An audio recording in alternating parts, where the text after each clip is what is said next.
Hi, it's Ed Combs again, and as I mentioned before, board member of the El Camino chapter.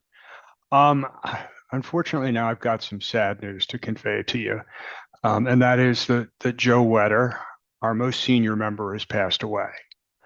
Many of us knew Joe as both, as I said, the most senior as well as undoubtedly the most enthusiastic CPCU among us. I'm sure that each of us is grateful to have had Joe involved in our professional lives. What you may not know is that despite much of his successful insurance career occurring in other locations, Joe's a product of the San Fernando Valley. Although he was born on the other side of the Hollywood Hills in the more glamorous part of Los Angeles, his family promptly moved Joe to the Valley as an infant. He was raised in the city of San Fernando. He attended Notre Dame High School, Pierce College, and what was then called San Fernando Valley State, which is now, of course, CSUN. After a stint in the Army, he began a 44-year career in insurance. Primarily, it was with two companies, Allstate Insurance and Factory Mutual. Most here will know Joe from his active service in Los Angeles area CPCU chapters. At various times, he served as chapter president in each of them.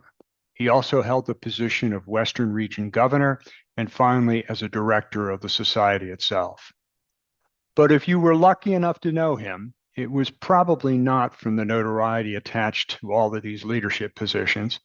Likely, it was a more personal connection because Joe was the most involved member our chapters have ever had. Sticking with the personal stuff, I discovered when I met Joe here in Southern California that both of us had been transplanted from Cleveland, Ohio. When I received my CPCU in 1992, Joe was active in the Cleveland chapter. Fortunately for each of us, Arlene and Joe, Arlene is his wife, left the Cleveland area and made their return to Southern California in 2001. Joe was born in 1939, so he got to see much of California's emergence as a cultural and economic powerhouse. He cared deeply about many of its institutions.